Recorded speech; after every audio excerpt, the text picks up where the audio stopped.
without further ado, man, we got a special guest that pulled up, man. Somebody that, if you know, you know. This person been putting in a lot of leg work for years. And just being transparent, man, the first time that I heard a microwave, man, was in MDOC on the MP3 player. I heard the track with you and Overlord Scooch running through the bag. Okay. And man, when I heard that and I heard you popping your shit, I'm like, damn, who is dog? You feel me? And since then, just listening to more music on the player, a lot of features, a lot of projects, man, I just became a fan. So definitely a pleasure, definitely an honor to have you, man. Microwave man in the building. What's going on, bro? What's up, bro? Appreciate you, bro. Love. Absolutely, man. Just to kick it off, bro, this year, it seemed like a year where you coming into it focused. Oh, definitely. You just dropped this crazy project. So off the jump, man, we're gonna get straight into the project, man. Okay. We're gonna get your mindset. What was you thinking going into this project? What was your inspiration behind the project and everything in that nature? Silent Motion. I was on Tether for 2 years, for the last 2 years. And niggas just didn't know what I was on, but I was having plenty motion. You know what I'm saying? Even on Tether, can't move like that. Like, you know, with music, with the real estate, with other shit in life, I was having plenty motion. And I just wanted the niggas to know, like, I'm having silent motion. Just cause you don't see me, don't think in your fucking mind, it ain't going on. And those songs is just a body of work. From over the 2 years, I record so much that, like, it's a song on there I got with K Money. I did that my first week out of prison in 21, and I didn't drop it to 24. But it's just songs that over time I felt went with what I was on at the time. No doubt, like no doubt. And then even with from the feature side, you feel me? You got a few features on there. P Gutter the Hustler. Yeah, I think he on a couple of them. No, I just got Gutter on one. Okay. This was my first time I was able to get K Money and Gutter brothers. Ah, okay. But they don't do shit together, and that shit be irking me. So this was my first time. Like, no, I'm putting both of y'all niggas on here, and I got I got my cousin on there, Killer Tay, and I got my little nigga Vontae on there. For Big sure, Cheese. For sure. That's it. From the production standpoint, just listening to it, you got like a nice variety of sounds on there. Yeah. But I also noticed I felt that like New Orleans vibe on a few of the records. Yeah. Or whatever, man. If you can, on the production side, talk about what sound was you going after, and just what producers did you use to put this body of work together? I got some beats. I got Flawless. I got my nephew, Skeezy Wee. Who else I had? I think I got a K Money on there. Them the ones that hit it might be another producer or two on there, but I just go for the hard beats. Like, it don't be, I know how to really rap, so it don't be like, a hard beat don't have to be a certain type of way to me to make it hard. Like, I could go East Coast drill. I could go down south bounce. I could go West Coast, you know, Mac Dre type, hyphy type, you know, Mozzie type gangster. Like, we all over with so when my beat selection is I just want some hard shit, you know. Then sometimes I want some slow shit so I could, you know, express myself in a different type of way if I need to, or, you know, the beat selection be just what's hard. You know, that's it. Yeah. Straight up. And you say, man, from the jump, man, since 2021 when you got released, you say you been making motion. You feel me? But it's been silent motion. Yeah, it's been silent motion. Like, off the rip, when I got out, I was on Tether the same day. And like, I couldn't go to no studios. I couldn't do none of this. I couldn't move around. I couldn't do nothing. So it just been get the studio. I got the studio at the house. You know, we could record at the house. Then once I was able to move a little bit more, I got the mobile studio. Sure. You know, and so now I was able to record more. No doubt. And now shit, my catalog back big, you know, and I can move around now. So 2020, this year, 24 is the year to see, like, I've been working. Sure. And I'm about to just release music all year. Straight up.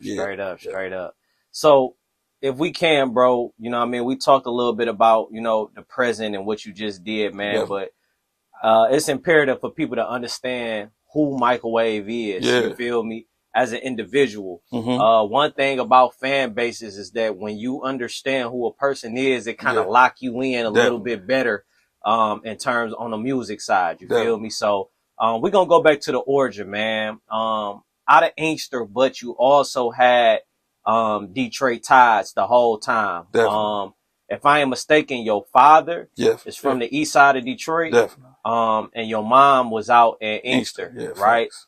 Yeah. So you, like I said, you always had that flexibility, Yeah. always been back and forth. If you can, bro, just talk. We're gonna stick with the Inkster side first, Okay. and then we're gonna move to the Detroit side. So if you can, talk a little bit about what life was like being raised in Inkster. It was regular. It was regular poverty. It was regular single parent house. Pops was around, but he a street nigga, so he was on what he was on. I got an older brother, so I was never confused about life or what was going on. My brother was the thing that kept me up to date. Like, hey, no, don't do this or don't fuck with them. Or so I had that. And mama just did the best she could to make ends meet. But at that time, 11, 12 years old, man, all the shoes and shit coming Straight out, and up, mama ain't buying that shit. for But real. this is the thing, like this techno watches, this one, the real wood yays was the thing, and Al Woos was, this was that era, so it was like, you can't be selfish asking mama for that shit. So nigga just started trying to figure it out. But life was good. I can't never be like life wasn't good or no, like it was tight. But mama always made a way and shit like that. Nigga just wanted more. That's interesting, if I may, just to pause for a Mm-hmm. second. Um, in terms of the culture, Mm-hmm. right? We know from a stigma standpoint that the Cartier glasses, Mm-hmm. Alwa signs is a quote unquote Detroit Dang, thing. yeah, definitely. If you can, bro, like talk a little bit about the influence, you feel me, that era had even in Inkster. Like Mm-hmm. how does that correlate from a fashion sense, materialism sense, and Mm-hmm. et cetera? It was the thing. It was like it was the thing, man. Like when I got vivid memories of high school basketball games, and I'm from the projects. I'm from the Lamont Gardens. uh these high school basketball games, bro, we was younger, like sixth grade, fifth grade, like elementary kids. But the high school game was like the biggest thing. And you got the older niggas from my neighborhood, Mm, they wasn't that much older than us, but they was the older niggas. Man, they coming in that bitch with old schools outside on straight up. 21-inch Dayton's. That was the biggest shit then. Them niggas got sounds. Them niggas riding 4 deep on rims, hoodies, Coogee hoodies, and Al Woos and Whoa, Pellies, Cardis. Man, that shit just was the thing. Like, these niggas getting money. Like, straight that up. was the getting money thing. That was the things of my adolescent that let you know, hey, this nigga know something. You know what I'm Straight saying? up. Then it became like the Maury's and the Technos and you know what I'm saying? Niggas started putting diamonds in the glasses. For sure. But that was just a thing of that was something about, you know, my area, where I grew up at, that it let you know that these are signs of success. Just let Straight you know up. a nigga touching some paper. You know what I'm saying? They got on $1,000 coat and $3,000 glasses, and that shit was just like, that was a big thing, and now the world done took it and ran with it. But Straight like, up. we was doing this shit as kids. This was Straight what we up. wanted. Like, I know a lot of niggas got their first sack to go get an Al Woo. Real I'm sure talk. you know some niggas. First sack, nigga just want some Cardis. Real Nigga want talk. the yays. And so shit, to me, that was like, that let you know. And then a lot of the shit just grew from that. Like the fashion and shit, it came from that. Then, the Maury's and the Gucci loafers. Like, niggas don't, I'll be kicking it with my niggas from, I got niggas in Georgia, I got niggas in Florida. I be telling them niggas, we wore Gucci loafers in high school. Like, that was a thing, nigga. Real talk. Like a loafer, nigga, but that bitch costed $350 then. Straight up. So them niggas be like, what? Yeah, nigga, a loafer, no string, slip on motherfucker. But that was a thing from our culture. And shit, it's still going on today. So that shit was a thing then. You No know what I'm saying? doubt. No doubt. No doubt. So, okay, bam. So, like you said, single parent Mm-hmm. household, moms, pops was in the streets. Mm-hmm. At that young age, looking at those different things, if you know Microwave, man, and you've done your history or been listening to your music, you always been a hustler. You always been somebody that's gonna go get the pay. At what age, looking at these different things, did you feel the need to start going out and getting money on your own? It was early for me, bro. It was like 11, 12. It was like shoveling snow. That was the first thing. Like uncles or older niggas from the neighborhood, like, y'all better get y'all lazy ass out here and shovel. So we'll watch the niggas 13, 14, and we like, damn, we could compete. Let's get us some shovels, whether we go steal them off somebody's porch. And now we about to start shoveling. And so that was the thing. That was early, 11 years old, shoveling, getting up dog shit, cutting auntie them grass, raking grandma yard. That was the first hustle. That was the truth, And then it came the drugs, niggas showing a nigga. But now that I'm older, I understand that niggas was just showing you what they knew. Them niggas didn't know. They couldn't show you how to go to NASA. They couldn't show you how to be a chiropractor. They couldn't show you how to be a mechanic. That ain't what they selling crack. They selling rocks. They gonna show you what they know. And them niggas was showing us what they knew at a young age. So 12 years old, then that's the thing, like my east side shit. I got cousins and shit on the east. They spot working. Niggas putting them in the house with the burglar bar doors. You can't leave out that bitch. So at what age do you know that they doing this? Is this 12, at 11, 12? 11, 12. That was my era where you kicking it with them. And they're like, damn, Wooty Woot working for what's her name? And I'm like, straight up, what? So I kick it with cuz. He like, shit, he got me in the spot. I'm in that bitch from 8 to 8, the door lock. You know what I'm saying? I gotta have somebody bring me food. But he telling me what he make. And then now we back in Inkster. And I'm like, we don't spot work. But a nigga throw you the sack. So now to me, a nigga throwing you the sack, I'm doing better than cuz on the east because I ain't getting locked in no house. And I ain't turning all the paper over. Them niggas spot working, turning all the paper over and you get paid every week. So hustling was a little bit better in Inkster than Detroit, just based off of those small differences. Like, we couldn't, we can't never fuck with the city because it's bigger. It's bigger. It's more niggas. So with a bag, shit. It'd be times where I thought I was the biggest nigga, and I go, I'm hitting 20 hands, 15 hands. I come fuck with my cousin. I'm coming fuck with my niggas on the west side. Man, these niggas hitting 50 hands, 100 hands. Money just different, you know what I'm saying? So, like, don't get me wrong. Like, we do got that drive. Like, our inside, cause we from somewhere smaller, so we got to go harder than niggas out here. But when it comes to the real shit, the city, living out here, your audience is bigger, so you could go gold. And that is a fact. That is a fact too, from my observation, because when I look at people specifically from Inkster, and, in all honesty, my only connection in understanding who different Inkster people was through music. Okay. So when I looked at, the LOMs, and I looked at artists like you feel me? Artists like T. Pringle, you get what I'm saying? Like, y'all all hustlers. Yeah, nigga. It's like and y'all fiber, it's like we gotta get this money. We gotta get some money. So if you can like and you probably did talk a little bit about it, but if you got any other comments, like your inspiration to having to get it and being hustlers coming out of Inkster, man, where do that come from? It's harder for us. It's harder for us. You will see it and it look good, but nigga don't know what it took to get there. And that's what it is. Like, just hustle. It's just hustling. This ain't a nigga to want to get some money, want to change their situation. And it is harder for us. So when you finally do start accomplishing shit and getting results from your hard work, you got to go harder.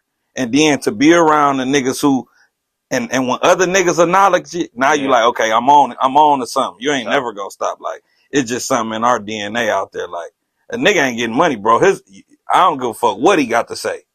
He can sit his broker. He need to go figure that out. Straight up. But once you start, you figuring it out and your niggas getting to it and you a credible nigga, I want to hear what you got to say if I respect you, but you got to get some motherfucking money, man. Like, nigga can't. I don't know why a nigga think their opinion matter when they flat broke. They ain't got shit going on. They mama Section 8 stuck around this bitch. They finally, you don't got nothing to say, nigga. You got to figure that out. Real talk. Then start speaking on other shit. But I think where we from, that's a thing. Nigga ain't got no money. Just shut the fuck up. So off the rip, a nigga know like, shit, nigga, I ain't just the brokest nigga. Okay, now you got it, but shit, bro, you gotta get to it. Niggas ain't getting to it. That's a whole nother conversation. No doubt, But, 100%. that's Inkster. 100%. So bam, man, 12 years old. Like you said, 11 shoveling snow, 12 you hearing different stories about cuz getting money. When do you, is that at the age you pick up your first sack? Yeah. 12? 12, like around that time, my brother on me, like, nah, don't fuck with it. And I was gonna ask you that too, bro, about you having a big brother. Like, what was he involved into? Bro was on the beats heavy. Bro had a lot to do with my musical shit. He was on the beats heavy, but then bro started willing and dealing. So when bro telling me don't fuck around, he willing and dealing, and I'm always like head first street nigga, fucking with the niggas who everybody like, don't fuck with them niggas. Straight up. So I'm knowing everything my brother got going on. So when he telling me something, he lying. Right. You already doing it. So it's like, that's that. You doing it already. So let me start and shit. I was always around older niggas. So niggas, I turned down way more sacks than like I just took. Like I'd be like, no, I'm straight for it. Shit, probably since I was like 10 and shit. Like nah, cause everybody like, come on, you could do it. So niggas was approaching you that young? Cause we around and we live in the projects. So the big nigga right there, this the biggest nigga. This the biggest. I think that's the difference too, man. We in the project. So you come outside, the niggas who get money buying everybody food. Like, come on.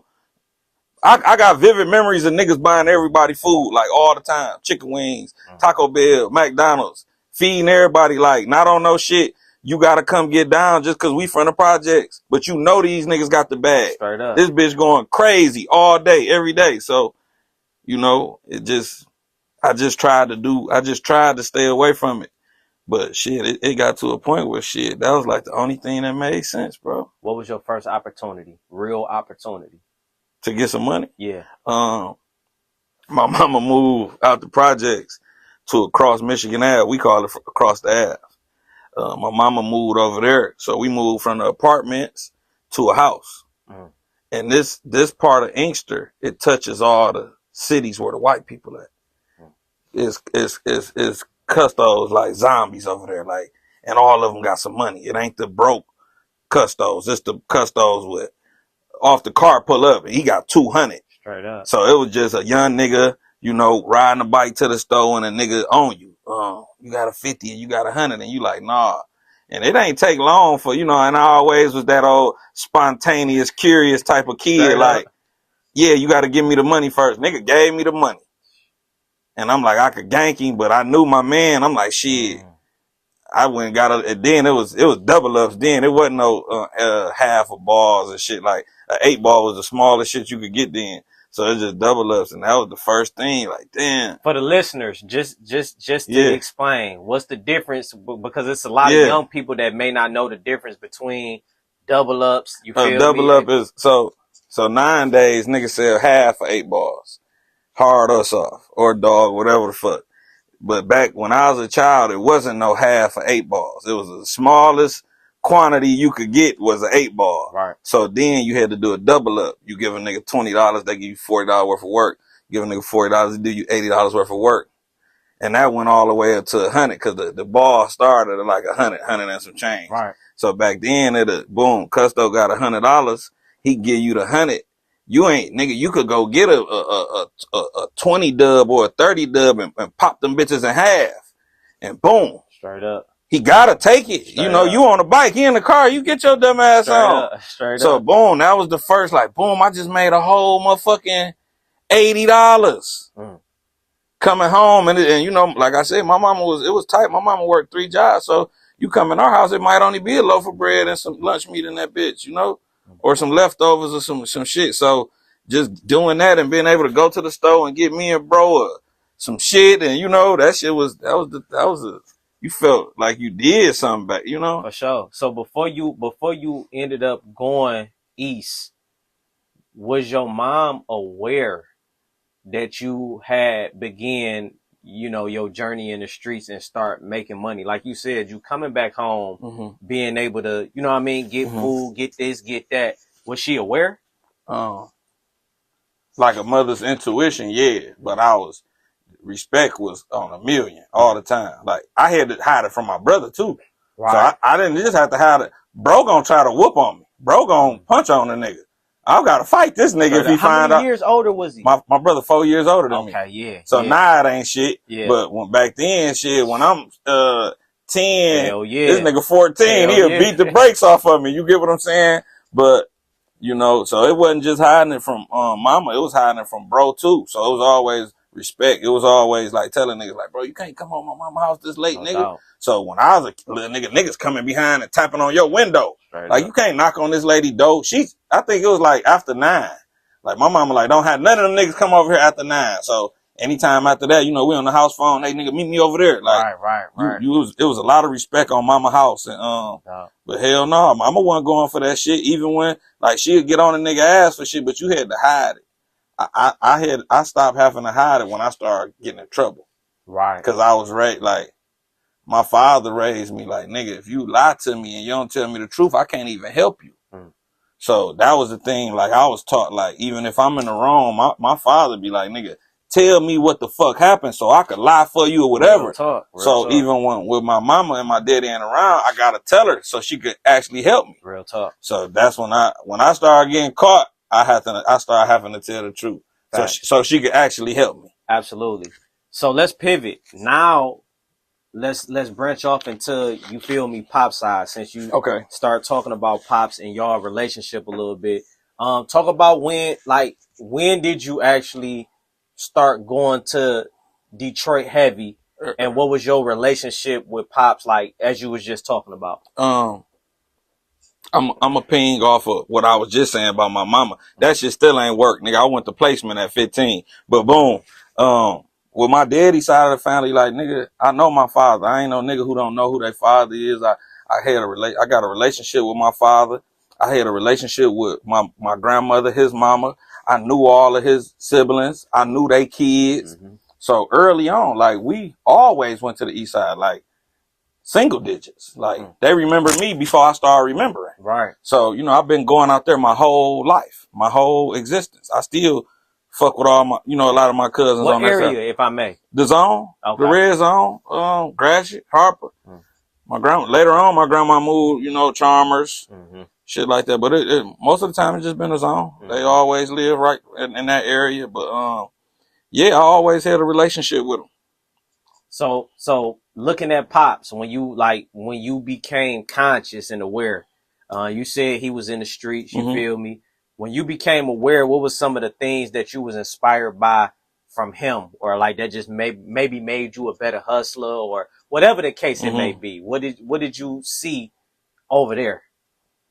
He was witty.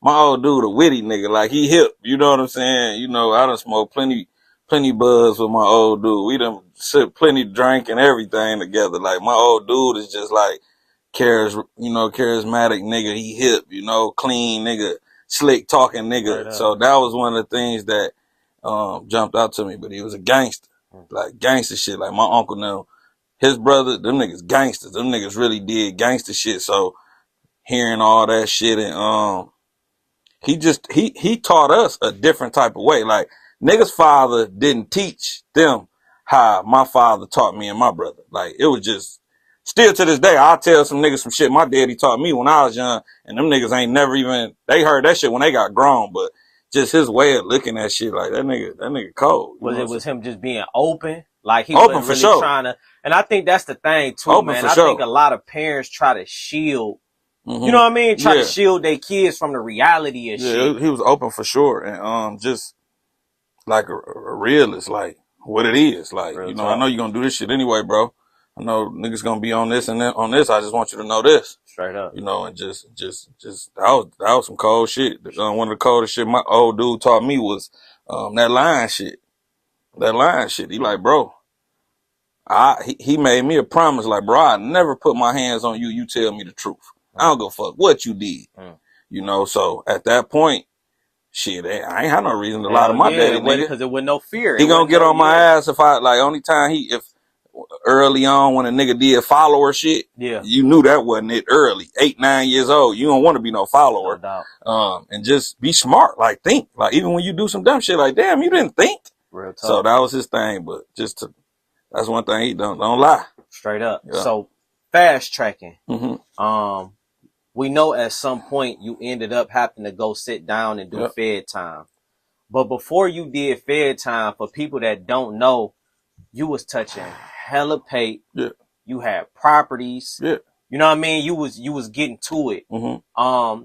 If you can talk a little bit about like how much was you really getting? Talk about your day-to-days leading up to you actually, you know what I mean, getting incarcerated. Yeah, niggas still getting plenty paper right now, you know, but I never gave up control of all every property I had. I still got properties.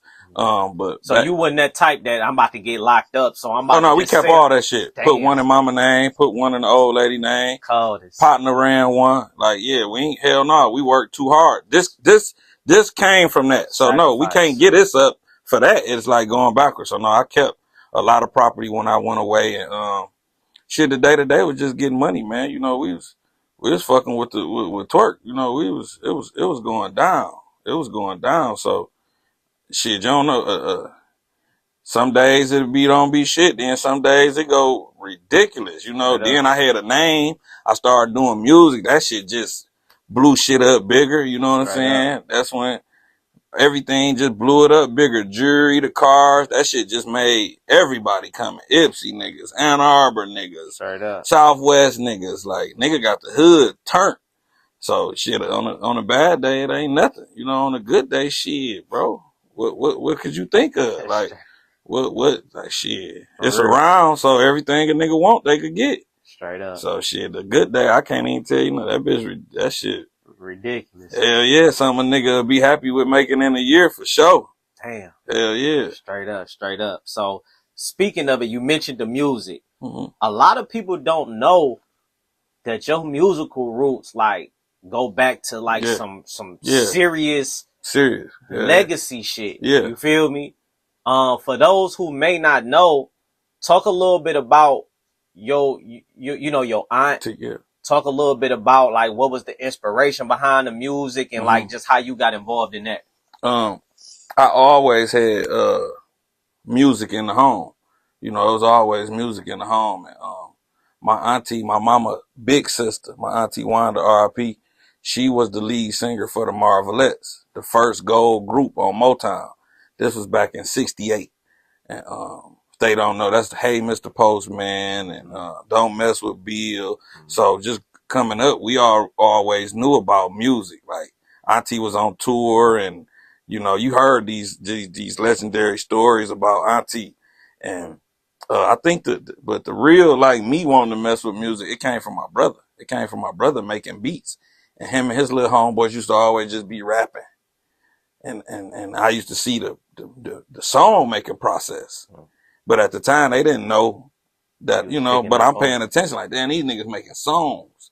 Bro doing beats on keyboards, and back then it was recording that motherfucker on the karaoke machine on the tape. Damn.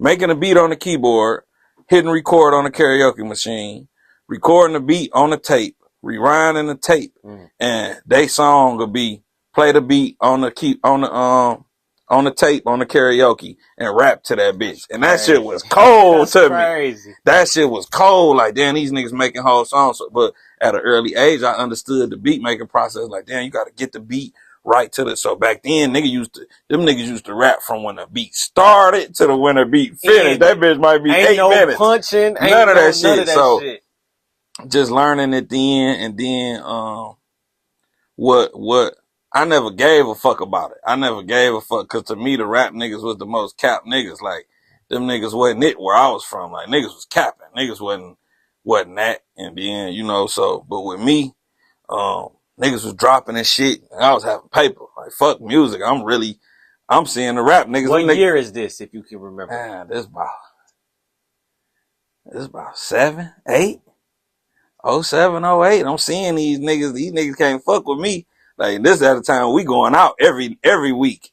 We going out multiple times a week. We sitting in the bar catching plays, eating and smoking and shit. So I just felt like niggas couldn't fuck with me, bro. And so I wanted to rap. I wanted to tell my story. I guess that's what, I ain't never said it like that, but I guess I wanted to just tell my point of view from it. And that's what it was. Like, oh, niggas can't fuck with me. Like, and then I started just taking a passion for it, like studying it, listening to other niggas who niggas say greats. Like, Yeah. we could agree on some niggas being some greats. I'm gonna go listen to them niggas whole shit and just hear their cadence, hearing their deliveries. Who were some of them people, if you can remember? Soulja Slim.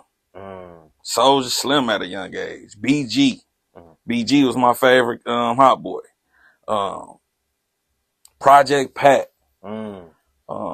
Then like my brother used to listen to a lot of like Brother Lynch, Sibo, Spice One. Yeah. This was in my house at an early age.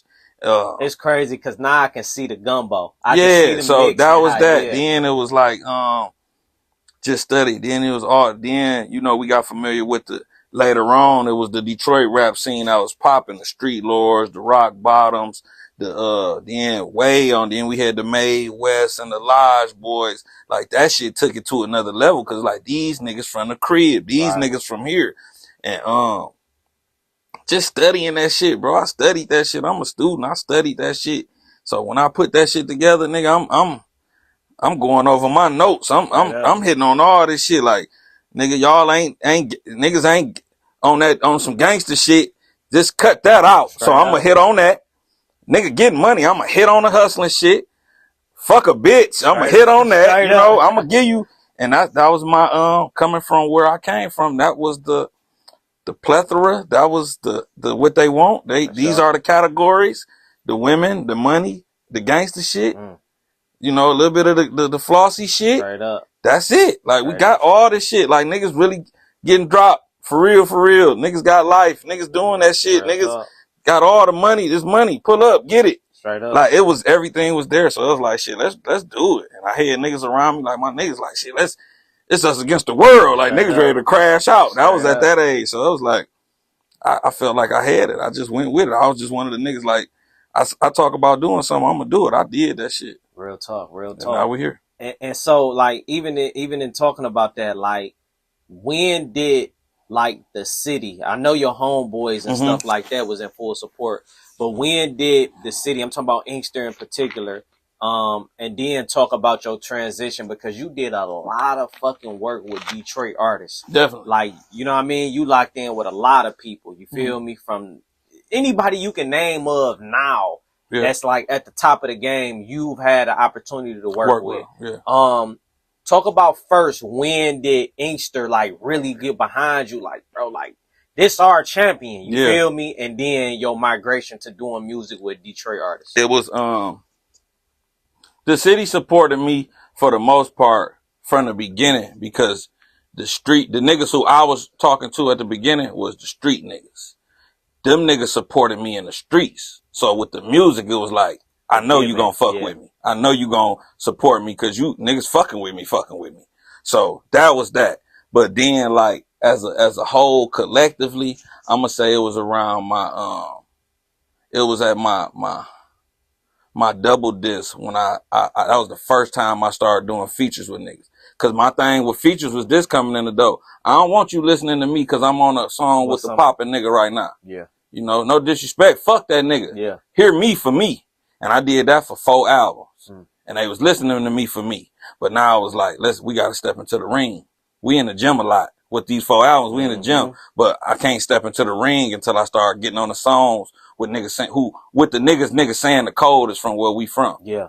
And once I start doing that, and I felt like I still held my own. I still had the hardest verse. Straight up. That did it. I feel like that's when niggas like, yeah, niggas really can't fuck with him. Like, if you can name some of the Detroit artists, like if you can just start naming some people so people can really understand.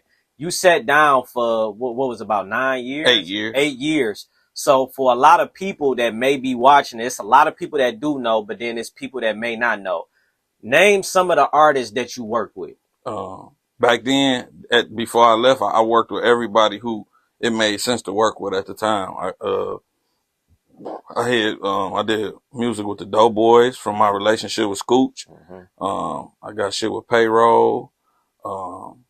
From my East Side ties, I did a lot of music with Team East Side before it was, before everybody broke up. But that's Babyface Ray. I got a lot of music with Babyface. I got a lot of music with Peasy. I got a lot of music with Dane, Mm-hmm. Clee.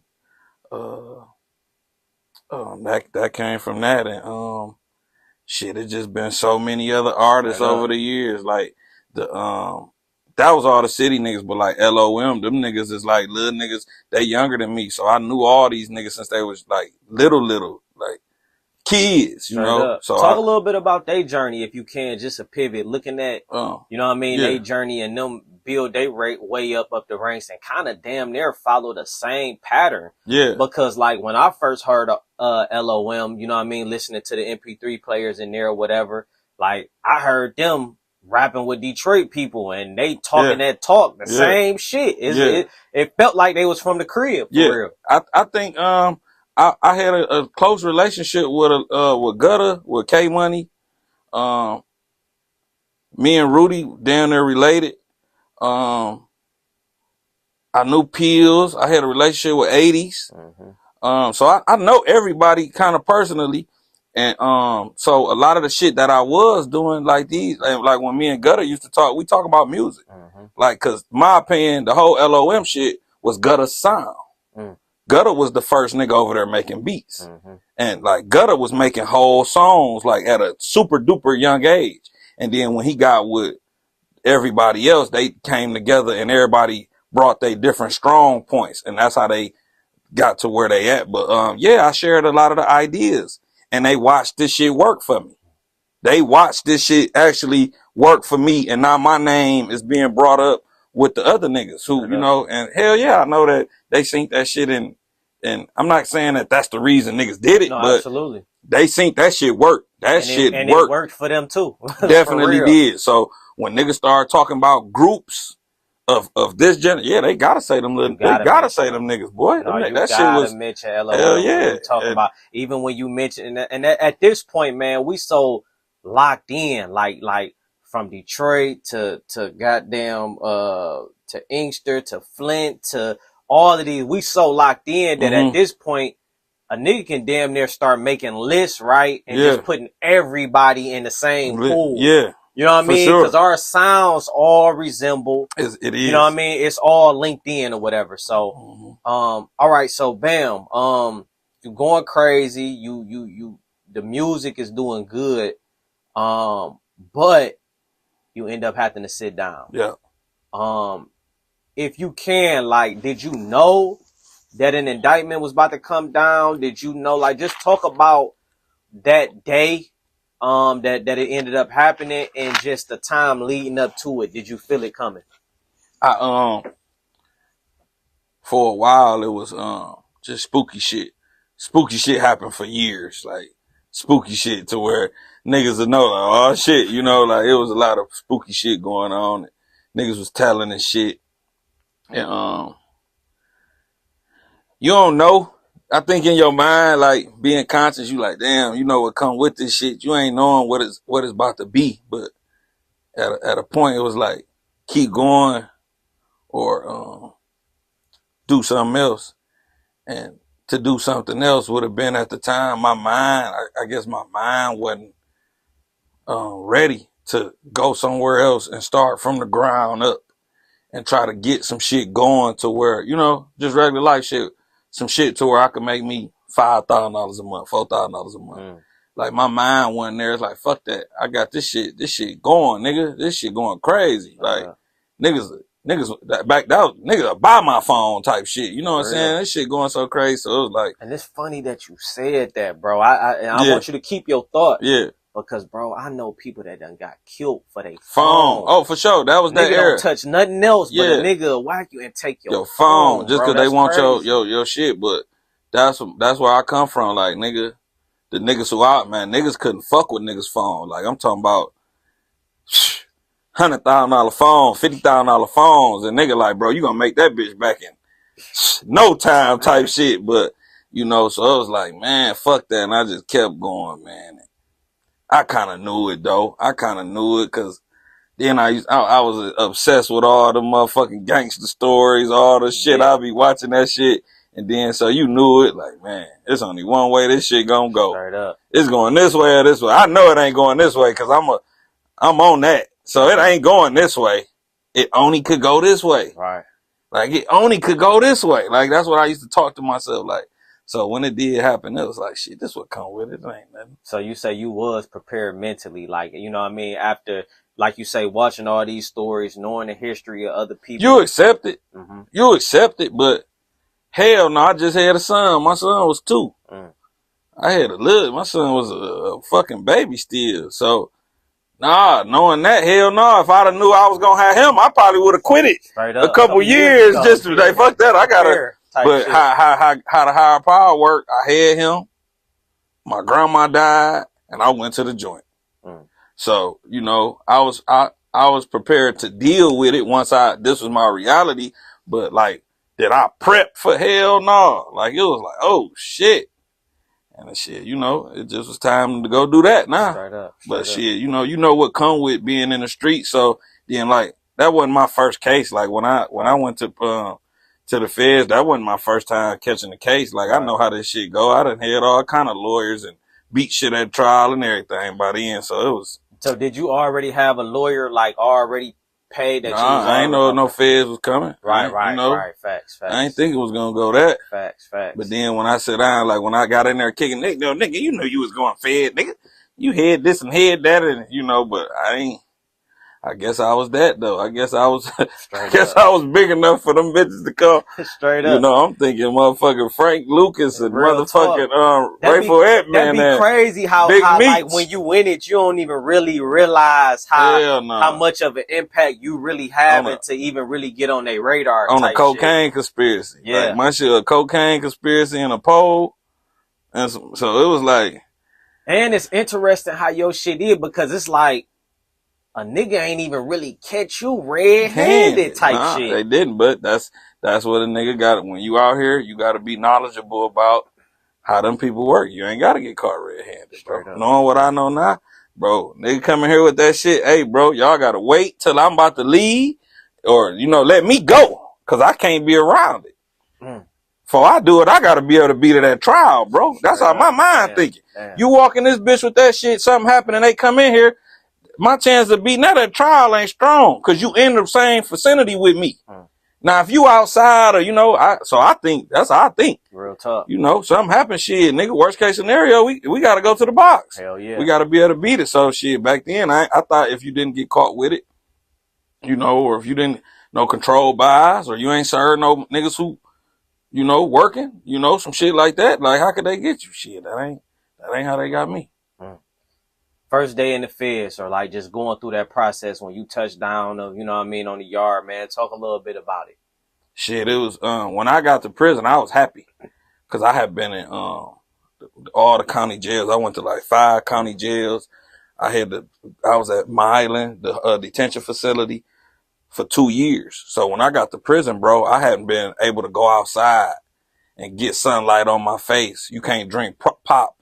You know, nigga ain't had no ice cream like for years. Nigga, you ain't had nothing like no kind of You was fighting your case for years? Yeah, that's in the feds. That's just how I go. Like just to take a plea, you might be sitting for a year and a half, 2 years. Damn. This nigga's in that bitch 3-4 years. Just because if you want a big indictment, you know, you got 20-30 niggas. Everybody got to take a plea. This shit might take 5-6 years.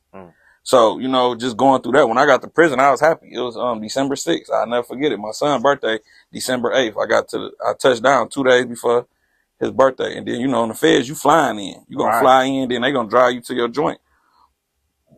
Most of the time you gotta go through transit, but this time, you know, they drove me to the Elkton, Ohio, Lesbian, Ohio. Shit, it was cold as hell outside, but I was just so happy, bro. I went outside, started walking. And niggas, when you get there, they gonna tell the homies, like, hey, y'all got a new homie. Nigga from the crib. Right. So niggas coming out. Different cars, right? Yeah, like just the Michigan niggas coming out looking for me. Like, you from, I'm like, yeah. And they like, shit, we been looking for you. Niggas said we had, I'm like, shit, I'm just so happy to get some air. But shit, it was, you know, you got the fear of the unknown, but at the end of the day, you know, you solid. So you got that confidence in yourself. Straight up. Like when you go to prison, this supposed to be where the gangsters at. I'm a gangster. Straight up. I ain't got nothing, you know, I'm solid. So when you touch there, you got that confidence like shit, where the solid niggas at? And shit, once you meet niggas and shit, that shit was, It was cool. And so you know that what I'm is a saying? real process. Like they say, where your paperwork Oh at? Are yeah, you? before I, Yeah. if I meet you in prison, I want you, like, fuck your paperwork. I want you to know who I am. Right. Here go my You shit, leading bro. with that. My shit say my real name, then Microwave Man. Yeah. Like, this who I am, bro. This what I'm here for. That's what I took a plea to. Here Mm-hmm. go all my shit. Then that's gonna put it on you. Like, damn, bro showed me his work. I You gotta better show go get your straight, shit. straight up. Cause it's a red flag. Like, Real damn, I talk. showed you mine. You ain't say nothing. You must got something to hide. Facts. So shit, that's the thing. Like, but then you at certain spots they is getting on a nigga ass, popping a nigga up and shit for if you fucked up. You know Straight what I'm up. saying? But off the rip, you just want to have your shit so niggas know who you is. You know No what I'm doubt. saying? But hell yeah, in the feds, that's a thing because we about to be rotated. Ain't no telling what we might get into in this And bitch. I think that was gonna be my next thing. Like in terms of your time throughout there, like the different cars and stuff like that. Like, did you see like some crazy shit? Like, you Yeah, know it's what I mean? prison, Popping off. so you see everything you could think of. The biggest thing was like that K2 shit. Mm. When I was in there, that K2 shit was going crazy. So you seeing niggas swimming their own, throw up I'm and glad you, turning the bro. babies and I'm shit. glad you making that point. Yeah, We had an opportunity to interview Street Lord Rook, yeah, and he was talking about the misconception that people have with the states and with the state and the feds, and yeah, how people glamorize like going to the feds, like, oh, the yeah. feds sweet, the fed, but he like, bro, it ain't nothing but a bunch of fiends in Fiends in that that bitch. He mug, right. like, He right. I agree with Rook. It ain't what you like. What I just said in my mind, it's like Rayful Edmond, the big niggas for the yeah, feds. No, bro, they got dope fiends who got caught with a gun, but niggas got a record and they could get 15 years out of them instead of sending them to the state for 2 flat. mm, So that's what the feds is. And then like you meeting so many weak niggas that can't like the getting high shit, smoking the K2 and all that. That's like, to me, it's a nigga want to escape. mm, You can't really deal with this shit every day, real waking up talk. and just keep the same mind. So it was that K2. That K2 shit was crazy. Like, I was prepared for all the other shit. You got the fags, but on that type of shit, it was how the streets is, the joint the same way. You got the fags in here. It's niggas who like them niggas. Mm. So it ain't niggas preying on no, it's niggas fucking with them niggas Straight on the up, low. Like, that straight ain't up. no thing. Niggas ain't getting raped. Niggas giving ass up. So that wasn't that. And then it was the niggas popping niggas. Cause if you shoot the ones with a nigga and you get the best of them, that should be it. Leave it alone. But then you got some niggas that ain't from that era. You got these young niggas, they can't leave it alone. Mm. You beat them up, they pride gone, they going to get that, they trying to put that bitch on a nigga. You know Straight what I'm up. saying? So that's that. But besides, it was that K2, bro. Like, you meet a nigga, you gotta be like, bro, you fuck with that shit off Damn. the rip. So you said you seen a nigga swimming in his Bro, them niggas will throw up on the floor and start swimming in that shit. Cause the throw up gonna have the flow slippery. They swimming in that shit. Niggas turning into babies, calling for their mama. Damn. Niggas turning into birds. Nigga think they a bird. Like, I done seen so much crazy shit off that K2, boy. Damn. Niggas in that bitch. Damn. Niggas That's couldn't even wild. smoke that shit around us. That's Cause it's wild. only the fumes man, hell, that shit was crazy. Any nigga who was locked up at that time them niggas know exactly what the fuck I'm talking about. Damn. That's wild. That's Yeah, wild. for sure. So, okay. So coming out of that, you do your time, you know what I mean? And you making your transition coming home. Mm-hmm. Uh, what was that process like? You know what I mean? Coming home, like what was some of the different transitions and things that you had to get used to just to get the feel of the quote unquote new world that you was entering into? The biggest thing was my son was 2 when I left. That nigga was motherfucking 10 years old. You know what I'm saying? 10 years old when the nigga came home. So that nigga was a whole young man. You know what I'm saying? This nigga big as hell. My mama had got older. A lot of people had died. So it was that thing of like, it's crazy when you away and somebody you close to pass while you gone. And when you come home, they just gone. It ain't a trace of nothing of them. You know, you'll be blessed to see their obituary when it first happened. But some people, I didn't get to see their obituary till I came home. And that's still a thing to me. Like, that should be weird some days. And social media is a whole monster in itself. Um, niggas is different, you know, it's different. So it's just learning. Like I'm still a student. I like to, if I don't know something or I don't understand something, I'm gonna do my homework. So I'm still catching on to certain shit. Like, niggas tell me all the time, like, bro, you burnt, but I'm just catching on and taking my time with it and But why would they say you burnt? Like, what would be like some of the characteristics or traits that doing they? some shit like I did back then, or some shit like I done did Okay, in a joint, okay, to where I'm going into this year. I said I was gonna be in front of the camera more.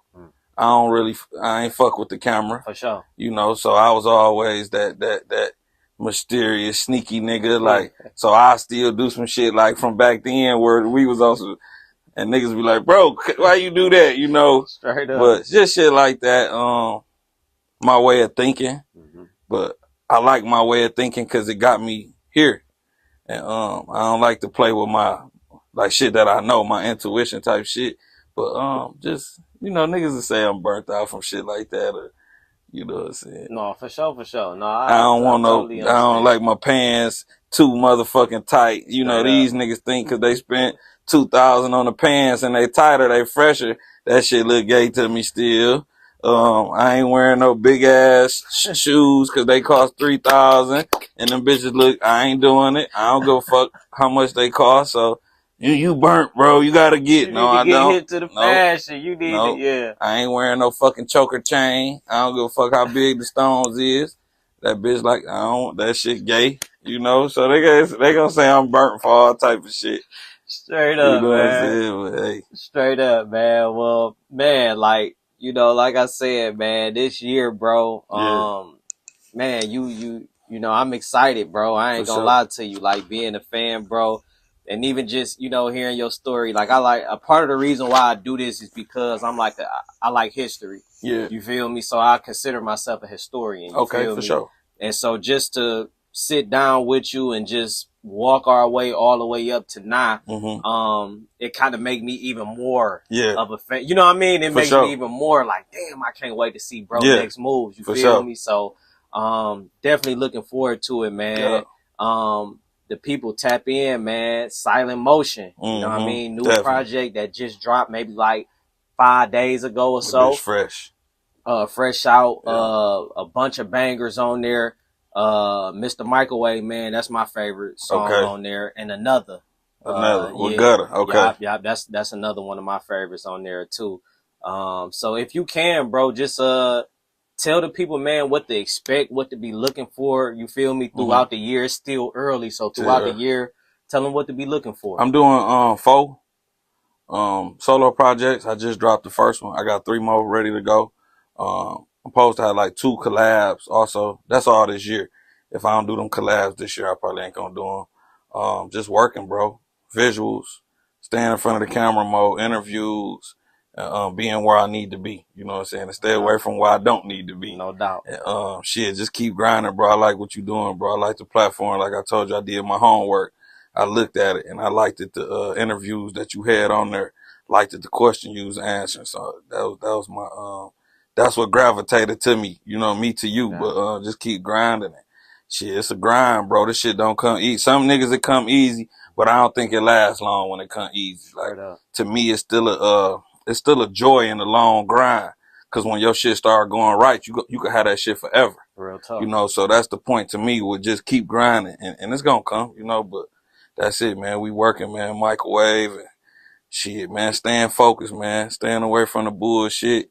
It's so easy to get sidetracked. It's so easy to throw this shit away, man. Just staying working, staying focused, and grinding. That's it. No That's doubt, it. man. Y'all heard it here, man. Microwave, man. For sure. Close to the culture, the Foreign Magazine. Let's get it. Let's get it, bro.